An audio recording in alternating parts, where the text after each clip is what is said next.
Realizadora do primeiro podcast de criminologia do país, Cena do Crime, Isabelle Reis vem ao Jogo Aberto contar sobre sua experiência na profissão mais queridinha no momento, podcaster.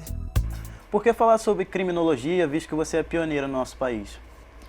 Olha, eu acho que criminologia é um estudo entre a vítima, o crime e o criminoso, né? Então, a gente juntando esses três, a gente consegue aprender muita coisa do que aconteceu para que não aconteça novamente, né? A gente consegue traçar padrão e essas coisas. Então, isso já era um tema muito falado nos Estados Unidos. Vários podcasts falavam, né? O Serial, o The Clearing, são podcasts novos que têm milhões de downloads e falam bastante sobre esse tema e tal. E eu percebi que no Brasil não tinha, só tinha o Projeto Humanos, né? Que é tem uma temporada específica sobre o caso Evandro. E aí eu falei, cara, é o momento da gente começar a falar sobre esse tema. E aí eu resolvi fazer um podcast sério, com cobertura jornalística, com estrutura de texto radiofônico e etc., para poder contar histórias especificamente de assassinatos, né? Porque criminologia abrange muita coisa, abrange assassinato, roubo, sequestro e tudo aquilo que você pode imaginar que faça parte desse mundo de crime. Então eu falo em cada episódio especificamente sobre um assassinato.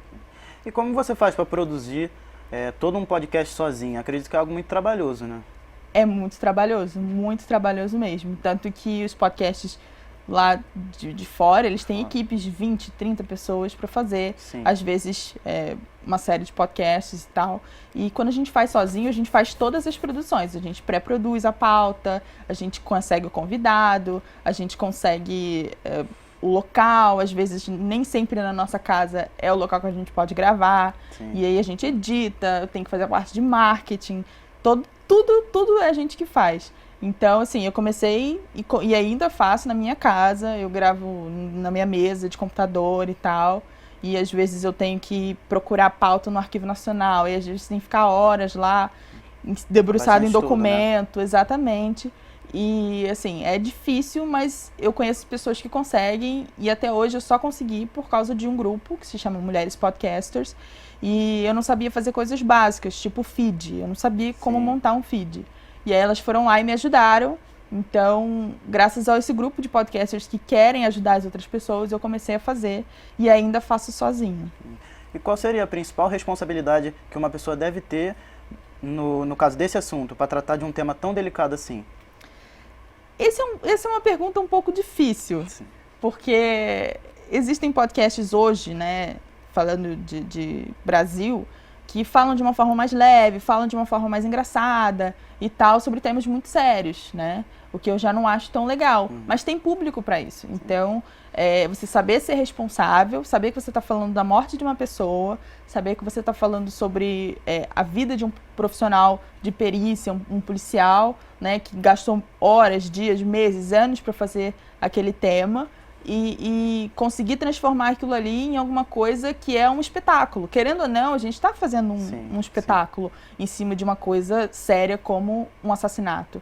E saber como a gente consegue estar nessa linha tênue entre desrespeitar uma pessoa e trazer uma informação. Eu acho que é isso que o jornalista faz diariamente, né? Por mais que a gente esteja falando sobre tiroteio todo dia, é uma informação que a gente quer passar. E a mesma coisa acontece com a criminologia. Apesar da gente estar falando sobre o criminoso também, é um estudo que ajuda a gente a aprender para que isso não aconteça novamente ou para que a gente consiga descobrir mais rápido aquela forma né, aquele assassinato, ou descobrir mais rápido quem foi o assassino, ou às vezes um serial killer, né, acaba matando 10 pessoas e você poderia ter descoberto o caso com 5 mortes, entendeu? Então acho que isso ajuda um pouco. Como você lida em relação ao feedback que você recebe? Já teve alguma reação inusitada por parte de alguém? Inusitada? Eu recebo, assim, todos os dias, eu recebo pelo menos uma pessoa me dando a visão dela com relação ao podcast, né? E eu acho isso muito legal. E eu respondo todo mundo que manda e-mail, que manda direct no Instagram, todo mundo eu respondo.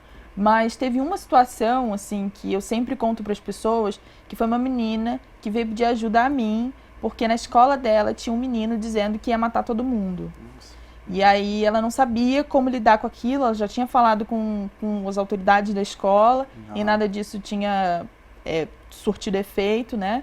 E aí eu comecei a direcionar ela, simplesmente falar, olha, tenta falar com seus pais, se não der certo vai pra polícia e tal. E é uma coisa que eu não deveria fazer, porque eu não deveria me intrometer naquela situação, né? Porque eu como não sou preparada, eu sou jornalista, não sou perita, não sou policial, não sou nada, eu poderia falar alguma coisa que acarretasse uma tragédia.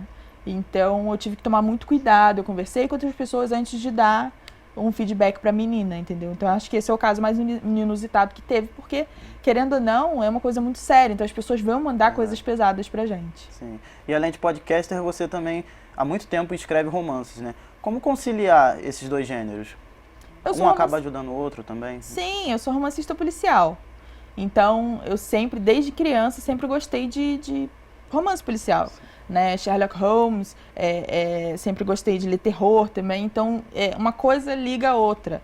Então, quando eu comecei a estudar criminologia, foi para poder simplesmente aprender mais para os meus livros, entendeu? Eu escrevia sobre um assassinato, eu queria saber exatamente como aquilo acontecia para que eu pudesse transparecer a realidade no meu livro. E aí eu comecei a aprender e isso começou... E principalmente também o podcast me ajuda na escrita, porque eu começo a entender melhor como funciona a mente de um criminoso, né? E isso me ajuda bastante. Então, para mim é basicamente a mesma coisa, assim. Sim. E algo que tem crescido muito nos dias de hoje é o surgimento de escritores pela internet, né? Você já passou por isso, né? Acho que ainda passa. Qual a importância de ser uma escritora no meio digital? Esse é um caminho mais difícil ou mais fácil? É um caminho democrático, né? Porque você não precisa gastar dinheiro para fazer um livro, né? Minha primeira tiragem eu gastei R$5.000 para fazer. E aí, com os meios digitais, plataformas gratuitas, digitais, isso ajuda muito, né?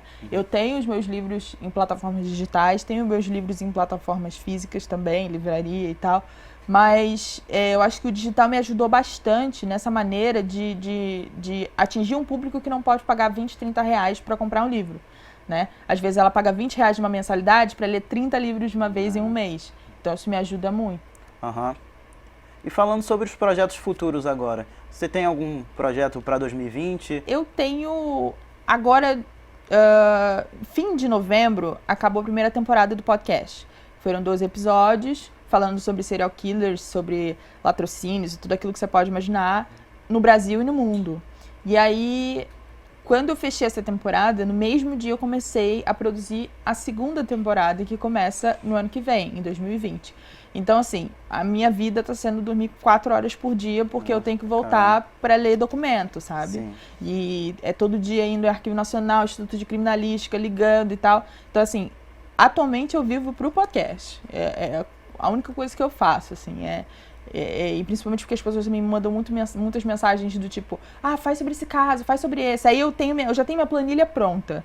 Sim. Aí a pessoa me manda um caso, eu falo, começa a que estudar caso sobre legal ele, né? esse? Aí eu tenho que apagar tudo, fazer de novo, sabe? Então, assim, isso toma muito meu tempo. Sim. E aí eu tô sempre agora, hoje em dia, produzindo as pautas pro podcast. Sim.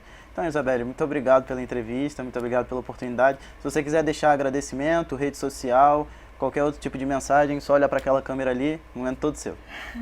Obrigada a vocês, gente. Eu sou fãzona aqui da Veiga, todo mundo sabe. E se vocês quiserem conhecer mais do meu trabalho, é só entrar no cenadocrime.com ou ir nas plataformas que vocês mais estão acostumados a ouvir podcast e procurar o Cena do Crime para poder ouvir. Então, mais uma vez, muito obrigado. E o Jogo Aberto fica por aqui. Até a próxima.